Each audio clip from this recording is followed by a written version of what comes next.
Did Pablo Escobar cause a bunch of hippos to terrorize Colombia almost 30 years after his death? The internet says it's true.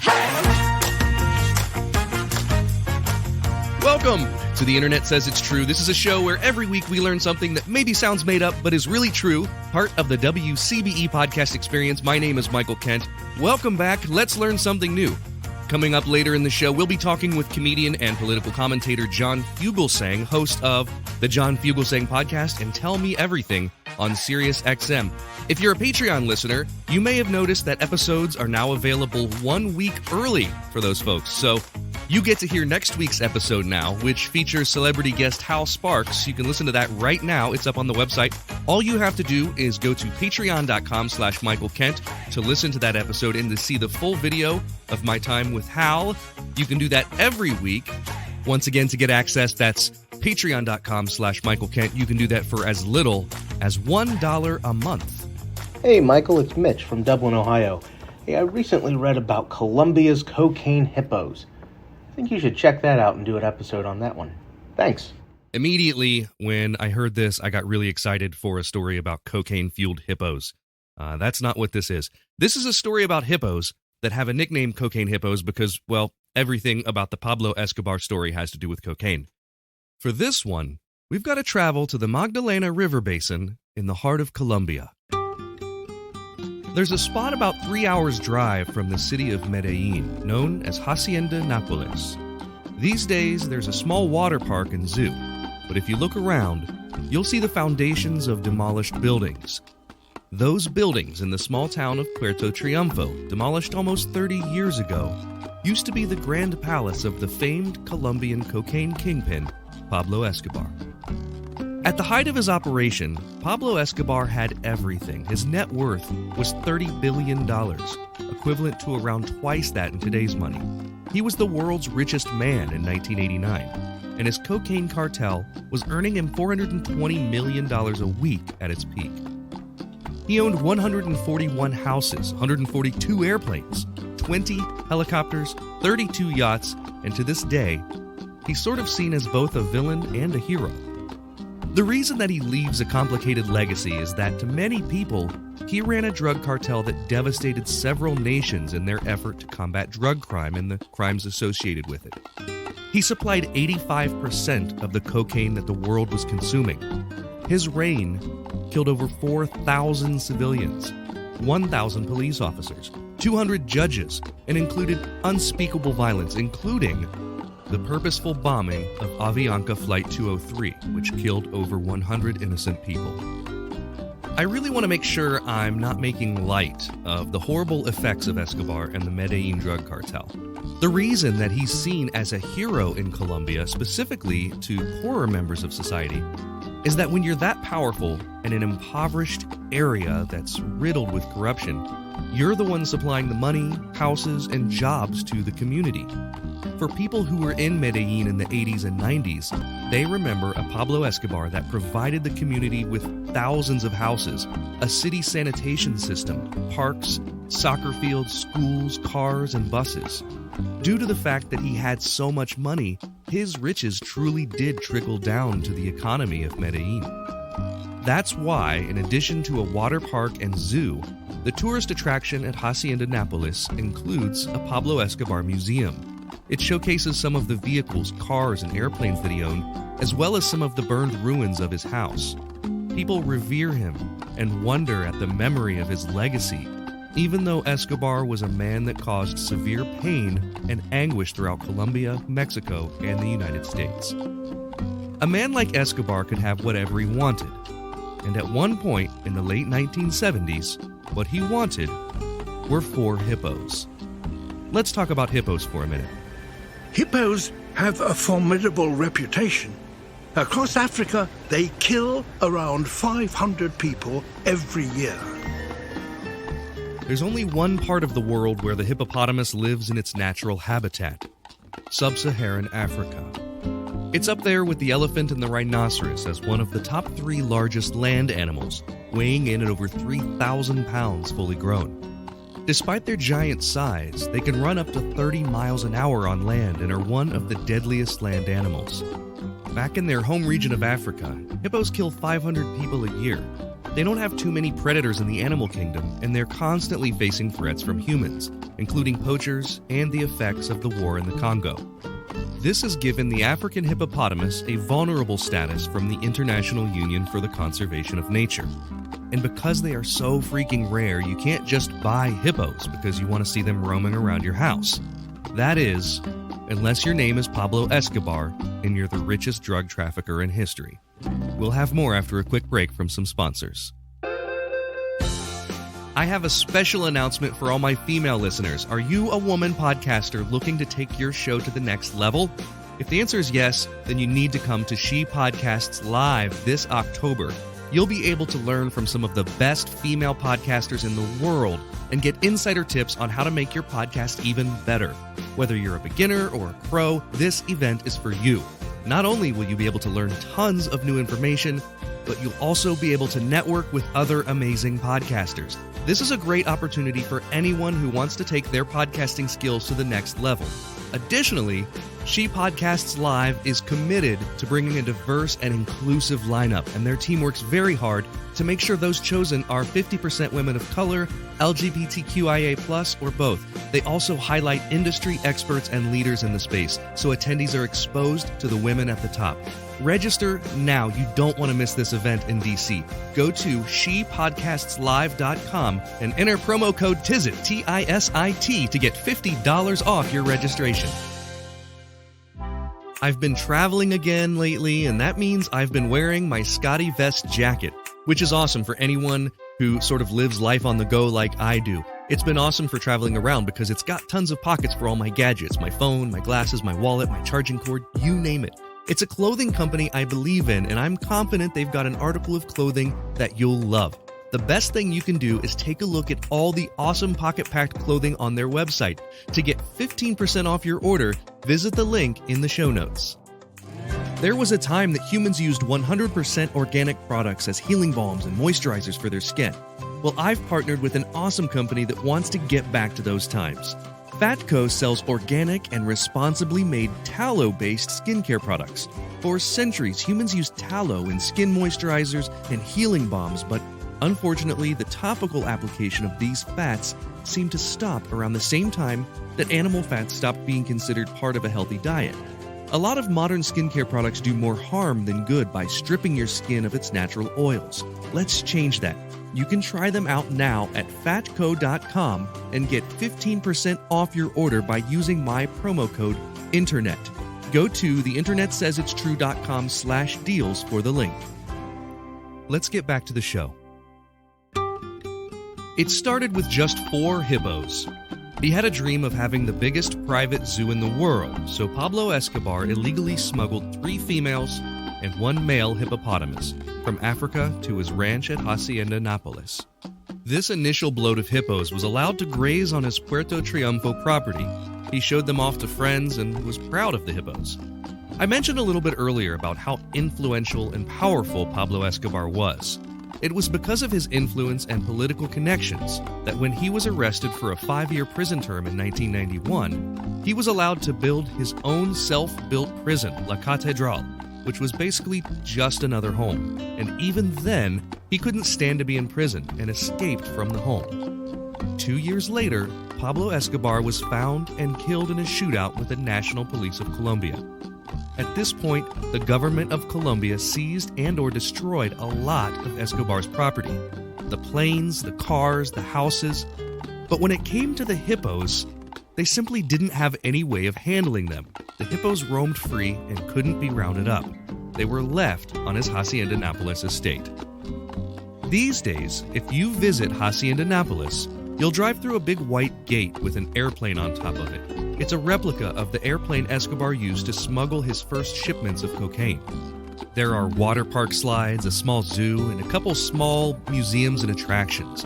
Gone are the private airport, the mansion, the many buildings, the racetrack, the brothel, the tennis courts, but not the spirit of Pablo Escobar, like the giant dinosaur sculptures he had constructed for his son. His burned-out car collection is still there for all to see, and while most of his zoo animals were sent to other zoos in and out of Colombia, the hippos still roam free. One of them, named Vanessa, even answers to her name. By 2007, the 4 original hippos had grown to a pod of 16. By 2014, locals were counting as many as 40 hippos. And now in 2022, it's suspected that the Magdalena River Basin is home to more than 100 hippos, all roaming free in a land where they have no predators and where the climate and food sources are perfect for them to thrive. The Magdalena River is slow-moving, which is ideal for them, and the region never experiences droughts, which is one of the factors that curb hippo populations in Africa. They seem to have evolved to mostly be more tame than their African counterparts, though there have been a few dangerous encounters. These Colombian hippos are also reaching sexual maturity at an earlier age than in their natural African habitat. A normal hippo starts giving birth around 9 to 11 years old, but the offspring of Escobar's hippos are as active as young as 3. It's not all sunshine and rainbows for these hippos. They're still incredibly dangerous animals, and they're spreading further and further away from the Hacienda Nápoles estate. Some have been found 155 miles from Puerto Triunfo. Fishermen in the Magdalena River are justifiably terrified of them. Ranchers and farmers have had run-ins with them as they eat valuable crops and have even trampled small cows. In 2020, one hippo ran down and injured a farmer, but to this day, they've not killed any people. The question of what to do with Colombia's hippos is a constant source of debate within the country.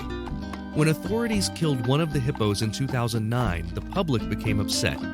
Some see the small population of thriving hippos as a sort of conservation of a species that's vulnerable back in Africa. Others see it as an extension of Escobar's legacy. But Colombian authorities are concerned with the population, which they say could pose a threat to the region's natural biodiversity. Their hope is to castrate the male hippos of the bloat. They argue that the giant animals could possibly carry disease and are seen as an invasive species. If unchecked, the hippo population in Colombia will grow to 400 in the next 8 years. By 2035, that number will be 1,500. 1,500 hippos in Colombia. It will be at that point, they say, that tragic interactions between Colombian citizens and hippos will be unavoidable.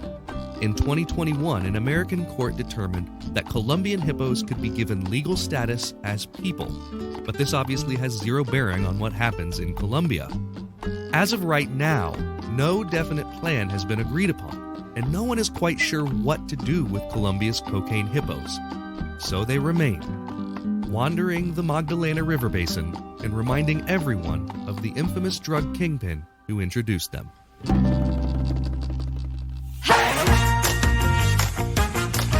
It is time for the part of the podcast where I call a friend. Today, we're going to talk with John Fugelsang.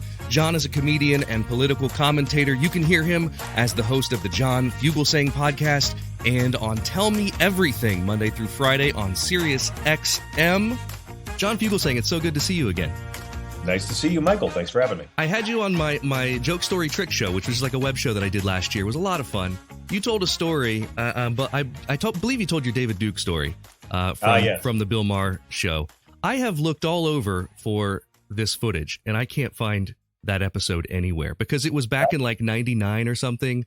Yeah, that's probably a good thing. It was in 2000 or 2001. It was when Bill was still doing the show every night on ABC, and it was plenty ugly. But yeah. someday I'll ask for a copy of it from his people. But my proudest moment when I offered hot gay sex to a Nazi Klansman to make him stop. It's such an amazing story, and you can actually hear John tell that story on Joke Story Trick, which is all of the old back episodes of Joke Story Trick are available to Patreon members, but. I have you on here. You don't know what the topic is, and that's a little scary for someone to come on a show completely unprepared.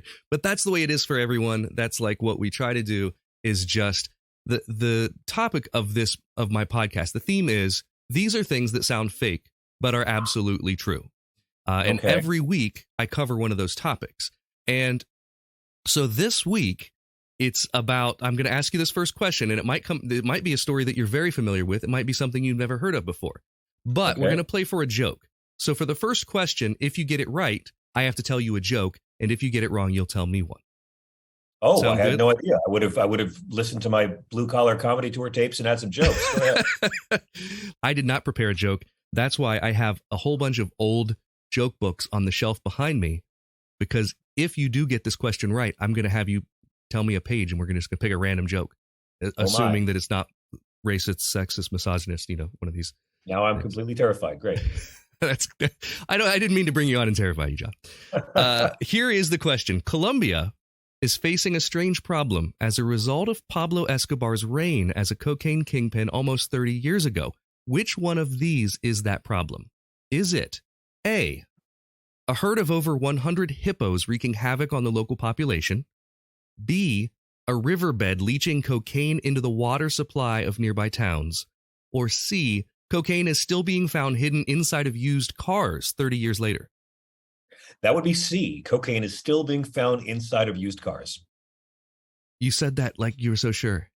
Mm-hmm. The answer, John, is A, a herd of over 100 hippos wreaking havoc on the local population. But you said that with such a convincing tone that now I'm wondering if this is maybe a story that I made. I thought I made this up, but it's something you've heard about. Or was that just no? Amazing? That's just I very boldly go for a wrong answer. It's how I did the SATs. It was my entire studying approach. It's good. No, so Pablo Escobar smuggled illegally 4 hippos in the late 70s, and those hippos have been allowed to roam on his former property and are now thriving. And there are over 100 of them, and they don't know what to do about this because hippos can be very dangerous in Africa. In Colombia, they haven't killed anyone yet, but they're like, if they keep growing, they're going to. You finally found a topic that Narcos didn't have a budget to give an episode to. I was amazed that they didn't. When I heard this, I was like, this should have been an episode of Narcos. Why didn't Narcos have the hippos episode, for God's sakes? Yeah, maybe the animatronic hippos were too expensive. I have no idea. I really don't know. But yeah, there were only 4 of them at that point, and they think that if they're left unchecked, by 2035, there are going to be 1,500 of these hippos. And right now, the thing with Pablo Escobar in Colombia is that he's sort of revered at the same time that he is hated because he supplied so much wealth to the poor communities back when, it was a corrupt nation. And so they don't want to get rid of the hippos because they sort of see that as the legacy of this hero of theirs. It's a crazy story. There have been a couple documentaries on it. Popular with the people, but I guess who's feeding these hippos? Who's maintaining them? Who's paying for their upkeep? They're 100% self-sustaining in nature now. So the Magdalena River, which is sort of like the drug war. It is, yeah. It's sort of left on its own. Now there's not this kingpin running it. And the hippos are thriving because that's apparently the Magdalena River is like a slow-moving river, which is great for them. And they're eating crops, which the farmers don't like, obviously. But they don't have any predators in Colombia, and this river there's no drought, which is what kills hippos in Africa, apparently. Wow, it's absolutely crazy story. So, do you have a joke? Quick joke? Sure. I don't know if you know this, but Kid Rock might be running for the governor of Michigan. This is very scary to some people, but Kid Rock, my generation's Leonard Cohen, might run for governor of Michigan. And if this happens, I just want to promise all your listeners, I will run against him. After changing my name to Kid Paper. Oh, that is my pledge. Please tell me that would, if that actually happened. Yeah. There's also a Kid Scissors, but I won't run with him. No. Yeah. That's solid. I wasn't expecting actual material there. I'm very impressed. I wasn't expecting to have to tell a joke. So were you? I told you there was no prep. Your listeners are still waiting for the funny part, so we're all tied here. I'm laughing. That's the most important part. So for this next question, we're going to play, instead of like an admission of guilt, we're going to play for an admission of something that we do well. So if you get it wrong, you've got to tell us something you're good at. If you get it right, I'll tell you something I'm good at. Fair? Here's your question. When Pablo Escobar was hiding from authorities, what did he reportedly do to keep his family warm? A, he cut open a hippo like a tauntaun and climbed inside. B, he literally burned $2 million in cash. Or C, he gave them cocaine and told them to keep moving. I know this for a fact. He burned cash. You are correct. His daughter fell ill while they were in hiding, and he was rumored to have started a bonfire using the cash they were traveling with, burning as much as $2 million. Now, that I believe they did do in Narcos. Oh, yes. I think they and told I think that the child said it costs a fortune to heat this place. Thank you. Thank you. All right, that counts for your first joke if you want. If they didn't like the first one, they get the second one. Yeah, actually, I found an article from the son, from Pablo Escobar's son, who is featured in Narcos, who said that never happened, that they never burned the money. But, you know, when the legend is cooler than the fact, print the legend. So, right on. I think I was on your IMDb, and I was looking for when that David Duke episode of Politically Incorrect happened. And I saw that you had interviewed George Harrison and Ravi Shankar way back when. And I went and I watched it. And I am amazed at this point. I mean, I've always been, a fan of yours, but I'm like, now I'm gushing because holy crap. There are some amazing quotes from George Harrison in this thing. How did that come about? You had worked with VH1 prior to that. I had. And I was actually on my way that day to go fly to London to do a live TV special with Paul McCartney. What? And I was doing a live special, like international live special from Bishopsgate in London with Paul.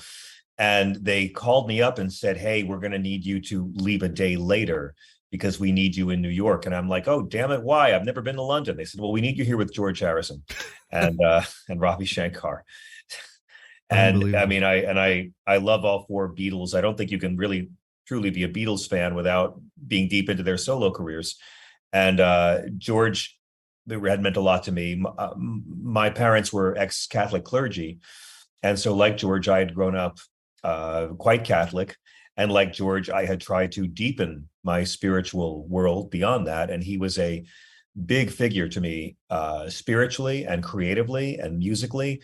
The first solo Beatle record I ever got as a teenager was his Cloud 9 album with Jeff Lynne.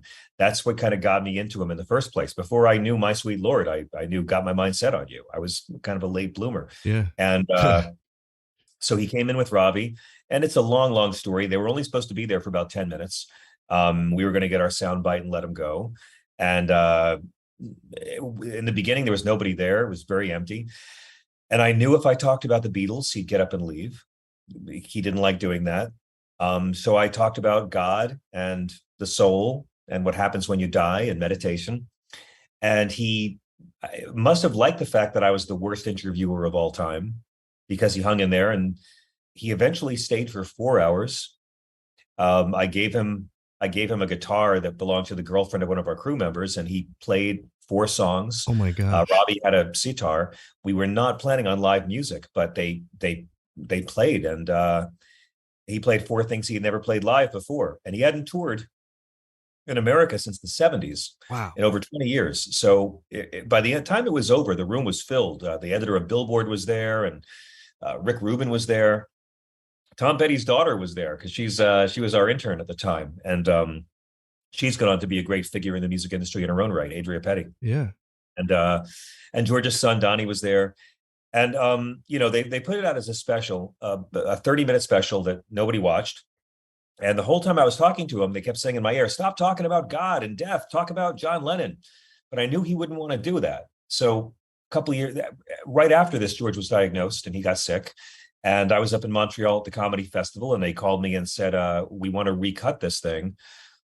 Would you fly down to New York? And I did. And they put all the spirituality back in the special. So on the day George died, they aired so much footage that had never been seen before. And it was George and this 25-year-old kid talking about death and what happens when you die and God and the soul. And to this day, I'll have guys walk up to me and hug me and say that it's rare they see anything so spiritual on TV. And it was a nice lesson in, sometimes when you think you're doing something all wrong, it might take a few years to realize that you were making the right call. And I learned a lot from that experience, and I continue to learn a lot from him from that day. Absolutely incredible. Now, did you then fly to London the next day and meet with Paul? Oh, yeah. I have pictures of me. What did Paul say George about what you had just done with George?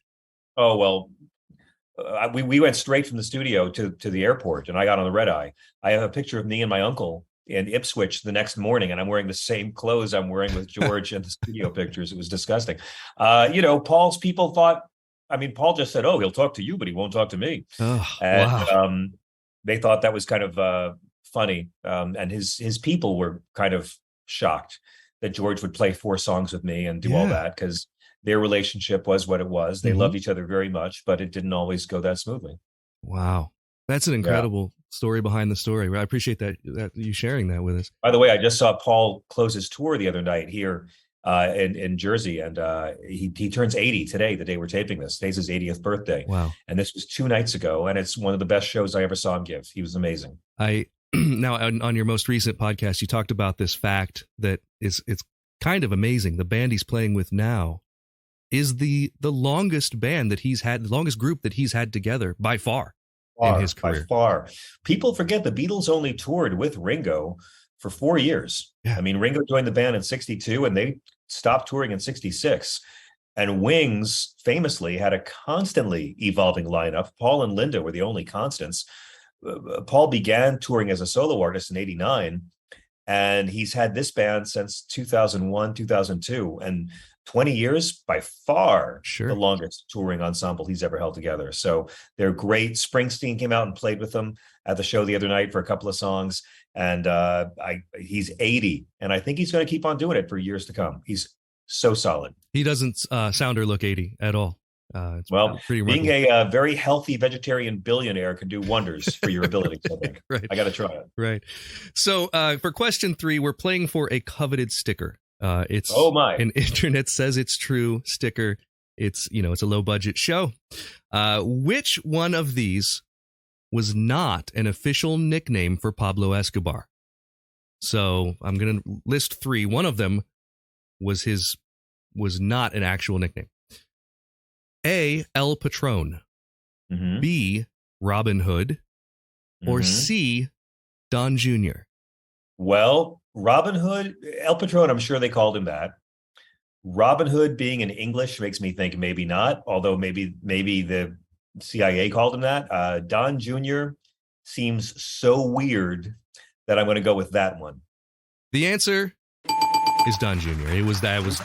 They have a lot in common, I think, Pablo Escobar and Don Jr., but they did not call him Don Jr. He was known as Robin Hood. He was known as El Patron. He was now known as a few other things, but not Don Jr. They have a lot in common, except Pablo Escobar worked a lot harder, and I think maybe Don Jr. bought more of what Pablo sold. I don't think Pablo was a customer took too much. I think, the fact that Pablo Escobar built something from the ground up is definitely yes. Well, in fairness, when Don Jr. shows up for his first day in prison, it'll be the first time in his life he's ever gotten anywhere all on his own. Don't we hope? The night before the January 6th hearings began, I was just feeling very pessimistic, and I was feeling like this isn't going to do anything. This isn't going to help. I had watched, everything that had been done, up to that point, and then I watched those first hearings on prime time. I said I wasn't going to watch it, and then I watched it, and I've watched all 3, and I'm filled with hope now. I'm filled with hope. The fact that I don't care if he goes to jail for the past. I'm more worried about the future. I'm more worried about the effective fascist who can pull it off, who's not a narcissist reality show racist clown, but who's smooth enough to pull off that kind of theft. I don't need to see Trump go to jail. I don't need to see if Orange clashes with Orange. I feel like he's going to be shoveling money to defense attorneys for the rest of his life. He's already in penance. I'd love to see him run for president again, because we've never, ever in the history of this country seen a man lose the popular vote 3 times. And Trump's the only guy with a shot to do it. So, to me, whatever happens to him doesn't matter. I don't want him to suffer. I want 3 ghosts to visit him on Christmas Eve and turn him into a good person. That's where I'm. They say the only thing worse than charging Trump would be not charging Trump. They're both horrible outcomes. And I think he's going to be charged in the state of New York. He's going to be charged in the state of Georgia. I think those are much more likely than federal charges against him, because these are Democrats we're talking about. They're a bit timid when it comes to that sort of thing, and I don't think they're going to want to be seen in the history books as being punitive. I think history will show there were 2 impeachments. History will show there were these hearings that we, the people, tried to stand up against these injustices, against these crimes. But I mean, maybe Merrick Garland's made of things I don't know. I heard he got so mad watching those hearings, he almost ripped the tassels off his loafers, almost. But, at the same time, Merrick Garland, they prosecuted the Unabomber, the Oklahoma City case. There were no leaks and full convictions. So maybe he just plays a very long game. Could be. I don't know. But well, what you're talking about with the Democrats is forgiveness. And we're seeing No, I'm not talking about forgiveness at all. No, I'm not talking about forgiveness at all. I'm talking about being tepid. Okay. Yeah. So what we're seeing and what I'm forgiveness has to be sought, Michael. I think that what we're looking at, though, with these hearings is we're giving credence to these people who did horrible, horrible things because they did the right thing during this very important moment. And so we're looking at Bill Barr, we're looking at, Bill Steppins, all these people that did these and continue to do horrible things. Yes. And saying, we are lifting you up right now in front of the world, and we want to be seen as people who are treating you as a hero, which is the right move to do, because we need to get people on this side of the argument. I think you can say that Donald Trump has raised the bar on lowering the bar. And I mean, William Barr has covered up more shit than cat litter. People forget after these statements he made on tape about how it was all bullshit and how it was all lies, and this man has taken leave of his senses. He went and did a book tour and said he would vote for Trump again. Yeah. Mike Pence, my God, maybe the worst thing Trump ever did is make future history books turn Mike Pence into a hero. 100 years from now, they'll be saying brave Mike Pence. And I'm like, no, he was the biggest homophobe of all the governors in America. That's why he got the job. Mike Pence was horrible. Mike Pence had to when Dan Quayle is saving the Republic, that's how bad, things have gotten. Yeah. Mike Pence tried every way he could to not do the right thing. And finally, he knew he had to do the right thing. Mike Pence is all the evil with twice the hypocrisy and half the comedy value. But and Liz Cheney, I mean, my God, we're all praising Liz Cheney. Liz Cheney is just like Dick Cheney if Dick Cheney told the truth about one thing. That's really it. I mean, Dick Cheney killed 1 million people over a lie. Liz Cheney killed her career over the truth. Wow. So I believe in praising people when they do the right thing. But in fairness, Michael, I mean, you and I don't sign on to help overthrow the U.S. government almost every week. It's not that hard to not try to overthrow the government. So really great that these guys didn't commit treason. Yeah. But, I only commit treason like twice, maybe 3 times a year. So it's not that hard to pull off. Well, let's keep moving on with the quiz. And it's I really like to talk about things that have nothing to do with the quiz in between, because I don't want to spend 20 to 30 minutes talking about hippos. But I'm on a roll now. I got 2 out of 3 of these right, Michael. I'm doing well. So you're doing very well. And for this question, if you get it wrong, you've got to give us a book recommendation. If you get it right, I'll recommend a book. Okay. Which one of these facts is true about hippos? So one of these, true. A, they can't swim. B, they have one mate for life. C, their hooves shed naturally. They can't swim, they have one mate for life, or their hooves shed naturally? One of those is true. The only one of those that's true is their hooves shed naturally. Unfortunately, the answer, John, is they can't swim. Hippos are not swimmers. Hippos do swim. What are you talking about? So hippos spend a ton of time in the water. They have to walk on the bottom of the riverbed. So you'll only ever see hippos in shallow water. The hippos they need the water to cool off. They need the water to breed. They lay their babies in the water. Even the hippo babies suckle the mom's teat underwater, but they are not a swimming animal. I'm looking up right now. I see hippos. Hippos are graceful in water, good swimmers, and can hold their breath underwater for up to 5 minutes. We have to appeal to the judges. We have to check with the judges on this. I'm gonna have to look for images and videos and send you. I'm sure I see what you are seeing from National Geographic, and it does not get. Now the next article down from The Atlantic is titled "Hippos Can't Swim." For all intents and purposes, the hippo does not swim, says an assistant professor you know in the what? department. And the Atlantic was for the Iraq War. You believe everything they say? You trust the Atlantic on hippos? I am going to go to our Michael? judges. It turns out that our judges are defaulting to the National Geographic. They're giving you the point. They say Alexa, the Atlantic. Can hippos swim? Hippopotamuses cannot swim. Ah! Alexa said no.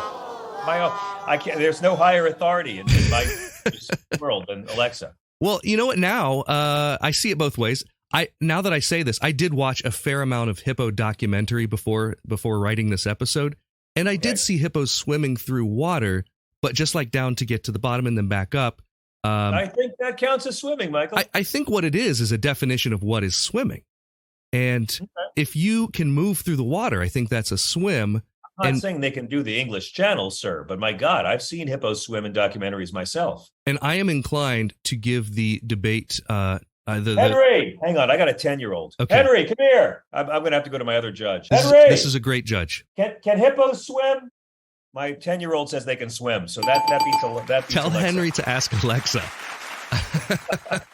He's in the bathroom. He's already mad at me for yelling at him. All right. Well, we're gonna give it to you just because of the fact that a quick Google result says National Geographic says it's true. Screw the Atlantic. What do I know? I don't know. David Frum wrote the line "Axis of Evil." That's all I'm going to say about that. What Iran and Iraq are in an axis? Okay, Frum, sure. He's been wrong before, sir. At this point, I think it comes down to what you said about what constitutes swimming. I don't think they could, cross the Mississippi, but they can get around okay. Now, I will say, your answer for this was C. They shed their hooves naturally, and hippos have toes with toenails and no hooves. So incorrect. I knew they weren't monogamous. I knew they weren't monogamous. Hippos are some freaks. Let me tell you, there's a fetish for everybody, and I'll tell you, hippos are definitely not monogamous. That's all I want to say about that. Well, based on just my shoddy research, I'm going to give you that point and say that you went 3 for 4 so far. It's a tainted point. It's a tainted point. I don't feel right taking it, but okay. It's fine. Well, you know what? Out of this, you get a book recommendation, if nothing else.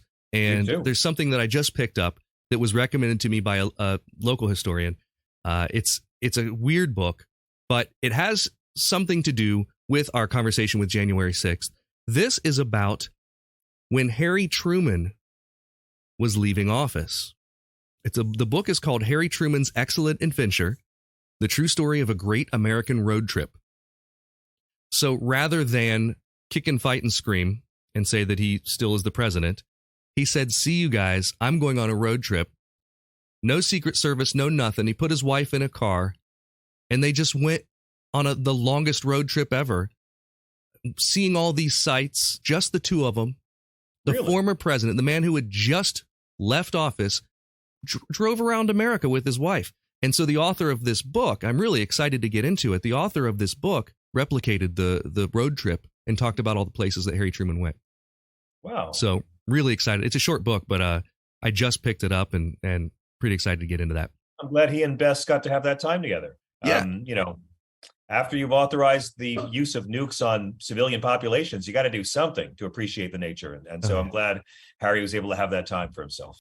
Allow me to recommend the children's book, Hippos Can't Swim by Laura Lynn DeSiena, which is a charming book, really well received. Kirkus gives it a great review, I've just learned. So Hippos Can't Swim and other fun facts. National Geographic hated it.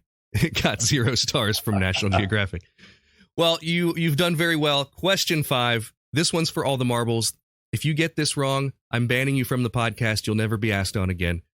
Okay. Here's your question. Your music knowledge, super impressive. What is objectively the best album of all time? Oh, man. The best album of all time. I mean, give me a genre at least, like Handel's Messiah, Sgt. Pepper. Like, what are we talking about? I think personally, if I give you the genre of rock, I think most of the right answers would fall within that. And I could probably even say they would fall between the years of 1960 and 1980, in my personal opinion. I mean, there's so many great jazz albums too, I mean, my God, Dinah Washington live and Sinatra at the Sands with Count Basie and Jimi Hendrix at Monterey, not Jimmy at Woodstock, Jimmy at Monterey. That's the one. My favorite Beatles album, I can tell you, is Revolver. Yes. Because that's, I think, the album where every version of the Beatles come together on one record. You can hear the mop tops, you can hear the drugs and the psychedelia, you can hear them inventing rock, you can hear them beginning to invent metal. I think they really invented metal with Helter Skelter.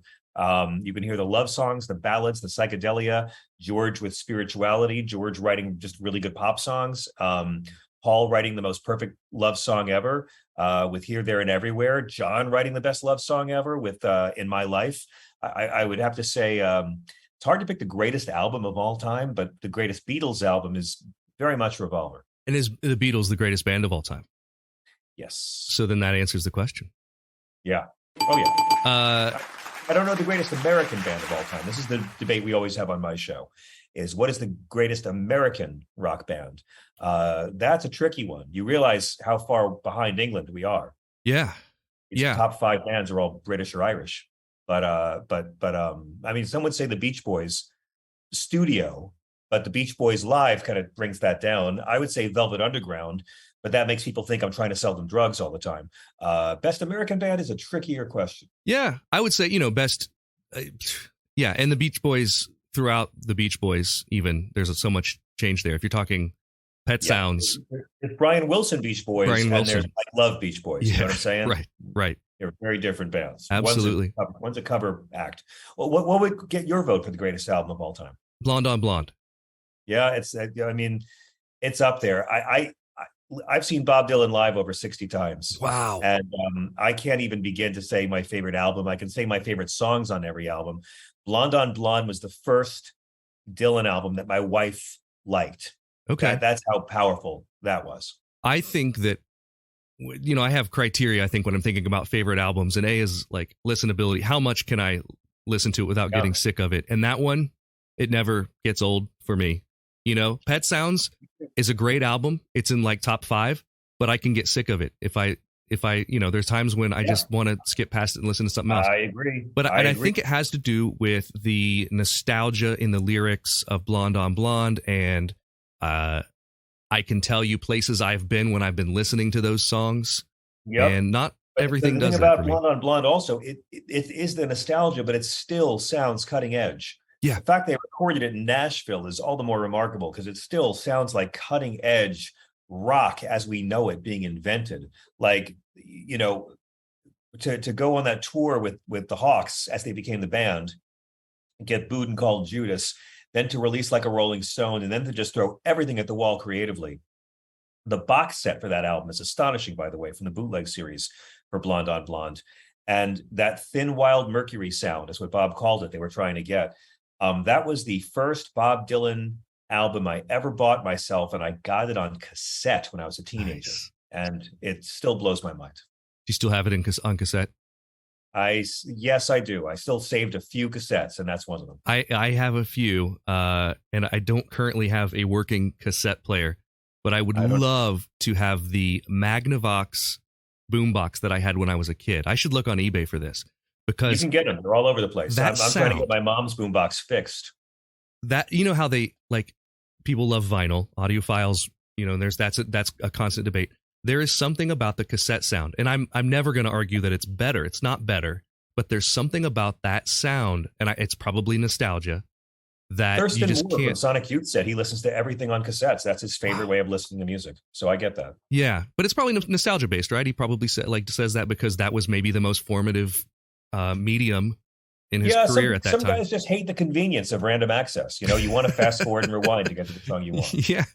I sometimes I will admit, when I'm listening to music on Spotify or whatever, there's a website called Vinylfied, and I'll get onto Vinylfied, and all it does is adds a vinyl hiss to whatever you're listening to. And there's something about it. I dig it. It's really, so cool. It really makes you feel that way. Well, thank you so much for coming on the podcast. You did. You went 4 for 5 with an asterisk. I went 3.5 for 5. Yeah, there's an asterisk on the fourth one about the hippos swimming. But I encourage you, ask your friends, can hippos swim? I really want to get more definitive answers on this. and listen to John Fugelsang on Sirius XM Progress 127. That's every day from 9 to 12. We're on the nighttime, or we're listening the next day on demand or on the Sirius XM app. And of course, you can always listen to the John Fugelsang podcast, where we have a lot of authors and newsmakers and celebrities and musicians and artists. And we've had everybody from Julie Andrews to Tyler Perry, from Jeff Bridges to RZA from Wu-Tang Clan. Both of Paul McCartney's guitarists on his current tour were on my show this week. We try to keep it interesting. Incredible. Everybody from Bernie Sanders to Chris Christie. Well, thank you so much for your time. I can't wait to listen to more. What a pleasure. Thank you, Michael. That's all for this week. Thanks to Patreon member Mitch for the show topic and to John Fugelsang for being my guest. Here's a small boy who replaced the last kid. Thank you for listening to The Internet Says It's True. To listen to episodes ad-free and a week early, support us on Patreon. You can do that at patreon.com/Michael Kent. If you learned something just now that you didn't already know, go to the Apple Podcast app and leave us a review with 5 stars and a few words. That helps us a ton, because that's how the algorithm works. I don't know what an algorithm is, but just do it. See you next week for a brand new episode of The Internet Says It's True! The Internet Says It's True would like to thank the Patreon subscribers whose monthly contributions help to make this show possible. Sean Brown, Bryce Swanson, Eugene Anderson, Matt McVeigh, Jim Martin, Joanne Martin, and the show's official Emperor Kick Track. The show is written and produced by me, Michael Kent. The theme song is by Finite Music Forge, and additional music this week was from the Mini Vandals. All audio clips in this episode are used for education and commentary and used under fair use, Title 17, USC Section 107. You can listen to past episodes by searching for The Internet Says It's True wherever you get your podcasts, and you can see bonus content at patreon.com/Michael Kent.